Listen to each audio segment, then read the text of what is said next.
Hello guys, अस्सलाम वालेकुम। Welcome back my channel. मैं इरफान। दोस्तों, आप कैसे हैं? मैं उम्मीद करता हूँ आप खैर आफियत से होंगे।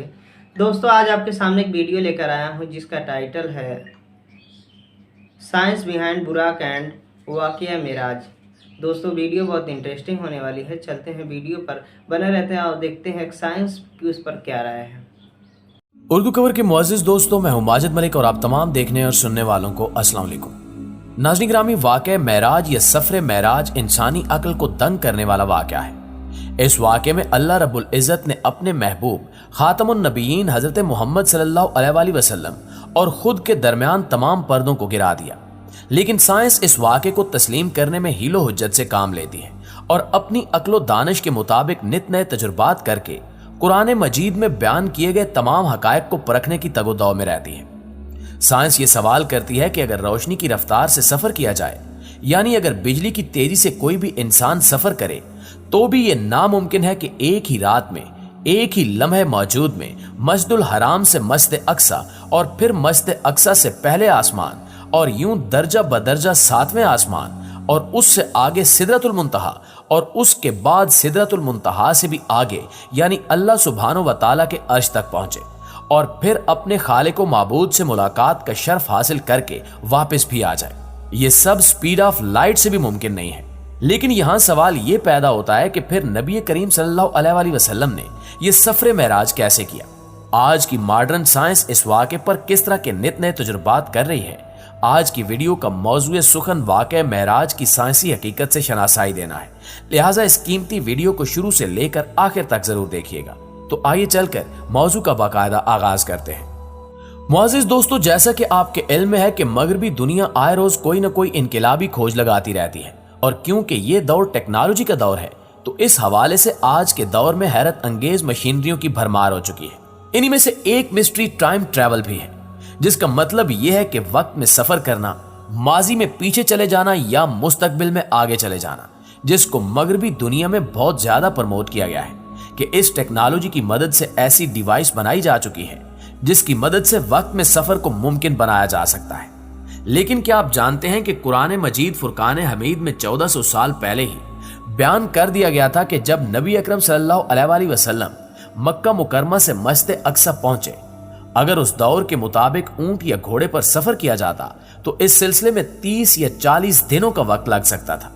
मगर आप सल्लल्लाहु अलैहि वसल्लम ने ना सिर्फ मस्जिद अक्सा तक का सफर किया बल्कि 7वें आसमान तक पहुंचे और इससे भी आगे सिदरतुल मुंतहा तक गए, वो हद कि जिसके आगे जनाब जिब्रील अलैहिस्सलाम के पर भी जल जाते हैं। दोस्तों, साइंस के लिए यह समझना नामुमकिन था कि आप सल्लल्लाहु अलैहि वसल्लम ने पूरी कायनात का सफर किया, लेकिन जमीन पर बहुत कम वक्त गुजरा। साइंस की स्पेशल थ्योरी ऑफ रिलेटिविटी के मुताबिक अगर कोई जिस्म रोशनी की रफ्तार के साथ सफर करता है तो वक्त का फैलाव बढ़ जाता है। रसूलुल्लाह सल्लल्लाहु अलैहि वसल्लम जिस बुराक पर सवार थे उसकी रफ्तार रोशनी की रफ्तार से कई गुना ज्यादा थी। मेराज के दौरान वक्त का फैलाव बढ़ने की बजाय कम हो गया, यानी वक्त थम गया। साइंसी नुक्ता निगाह के मुताबिक कायनात के किनारे तक का फासला किसी भी सिमत में 46.5 बिलियन नूरी साल है, जिसे मरई कायनात कहा जाता है, जबकि रोशनी एक साल में 9.46 ट्रिलियन किलोमीटर का सफर करती है। इसका मतलब है कि अगर रोशनी मुसलसल सफर करती रहे तो ये 46.5 बिलियन सालों में कायनात के किनारे तक पहुंच सकेगी। यहां दूसरा सवाल यह पैदा होता है कि इतनी बड़ी मुसाफत तय करने के लिए अरबों साल दरकार है, तो हजरत मोहम्मद सल्लल्लाहु अलैहि वसल्लम ने इतना बड़ा फासला बहुत कम वक्त में कैसे तय किया।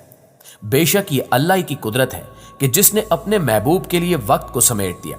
सही मुस्लिम की एक हदीस का इक्तिबास बुराक के बारे में बयान करता है।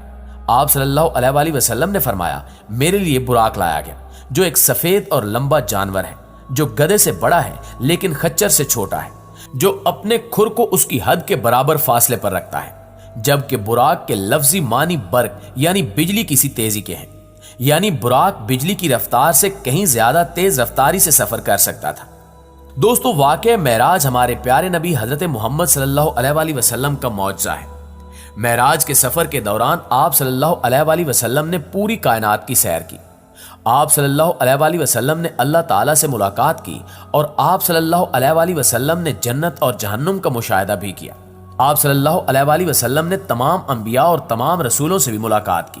اس مبارک سفر کے حوالے سے نبی کریم صلی اللہ علیہ وسلم نے فرمایا کہ سفر معراج سے پہلے حضرت جبریل علیہ السلام میرے پاس آئے، میرا سینہ چاک کیا، پھر سونے کا تشت لایا گیا اور میرے دل کو نکال کر اس تشت میں دھویا گیا جو ایمان سے بھرا ہوا تھا، اور پھر میرے دل کو واپس رکھ دیا گیا۔ یعنی اللہ نے اپنے حبیب کے دل کو اور ان کے وجود کو مضبوط کر دیا اور سفر کی طاقت عطا کر دی۔ دوستو، غیر مسلموں نے واقعہ معراج کی حقیقت پر کفر اور اختلاف کیا۔ کئی بار غیر مسلموں نے یہ سوال اٹھایا کہ حضور نبی کریم صلی اللہ علیہ وسلم کے لیے یہ کیسے ممکن تھا کہ وہ بہت کم وقت میں پوری کائنات کا سفر کر سکے۔ سائنسی نظریہ یہ ہے کہ اگر بجلی کی رفتار سے بھی سفر کیا جائے تو بھی یہ ممکن نہیں کہ ایک کہکشاں سے دوسری کہکشاں اور اس سے آگے کا سفر کیا جا سکے، جبکہ سائنس کی جدید تھیوری یہ بھی کہتی ہے کہ وارم ہول کے دروازوں میں سے ایک دروازے کو کھول کر اگر چند لمحوں کا سفر کر لیا جائے تو اس کا دوسرا دروازہ کسی دوسری کہکشاں میں جا کھلے گا۔ اس کا مطلب یہ ہے کہ کسی ایک دروازے کو کھول کر کسی دوسری کہکشاں میں داخل ہوا جا سکتا ہے۔ اس تھیوری کے لیے جس کا سہارا لیا گیا وہ قرآن کریم میں بیان کردہ آیات ہی ہیں جو کہ سورہ المعراج سے لی گئی ہیں، جس میں اللہ رب العزت نے فرمایا کہ ایک سوال کرنے والے نے سوال کیا جو واقعہ ہونے والا ہے کافروں کے لیے اور اس کا کوئی ٹالنے والا نہیں، جو اللہ کی طرف سے واقع ہوگا، جو سیڑھیوں کا یعنی آسمانوں کا مالک ہے، جن سیڑھیوں پر فرشتے اور اہل ایمان کی روحیں ان پر چڑھ کر جاتی ہیں، اور وہ عذاب اس دن ہوگا جس کی مقدار 50,000 سال ہے۔ علماء اس کی تفسیر بیان کرتے ہوئے لکھتے ہیں کہ انسانی وقت میں اس کا موازنہ کیا جائے تو وہ وقت 50,000 سال بنے گے، اور یہ سفر ایک دن میں طے ہوگا جسے قیامت کے دن کا نام دیا جاتا ہے۔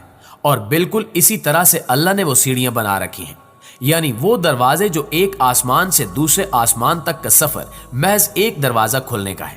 اسی سے متعلق قرآن مجید میں سورہ الحجر کی آیت نمبر 13 اور 14 میں بیان کیا گیا، اور اگر ہم ان پر آسمان کا دروازہ کھول دیں اور اس میں سے چڑھ جائیں تو البتہ یہ کہیں گے ہماری نظر بندی کر دی گئی، بلکہ ہم پر جادو کیا گیا۔ ناظرین گرامی، ان آیات میں بیان کیا گیا کہ وہ لوگ جو گمراہ ہیں اللہ انہیں راستہ بھی دکھا دے کہ جس طریقے سے فرشتے آسمانوں کے درمیان سفر کرتے ہیں تو وہ لوگ کہیں گے کہ یہ ہماری آنکھوں پر پٹی باندھ دی گئی ہے یا ہم پر جادو کر دیا گیا ہے یا ایسا ممکن نہیں تھا۔ یعنی اللہ سبحانہ و تعالیٰ نے یہ بھی بتا دیا کہ فرشتے کس طرح سے سفر کرتے ہیں اور آسمانوں کے درمیان وہ دروازے یا سیڑھیاں کیسے موجود ہیں جو ایک آسمان سے دوسرے آسمان کا سفر فوری طور پر ممکن بناتی ہیں۔ آج سائنس 1400 سال بعد قرآن مجید میں بیان کی گئی تھیوری کو لے کر پھر اسی سوال پر کھڑی ہے کہ ایک ہی رات میں یہ سفر کیسے ممکن ہوا۔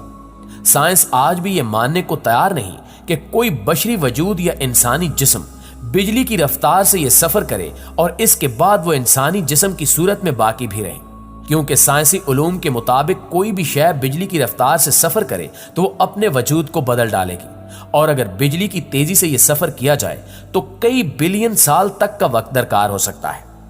اللہ رب العزت کی یہ کائنات بہت وسیع ہے، کائنات کی حد کو کوئی جان نہیں سکتا، اس کے بارے میں صرف اور صرف اللہ رب العزت ہی کی ذات جانتی ہے۔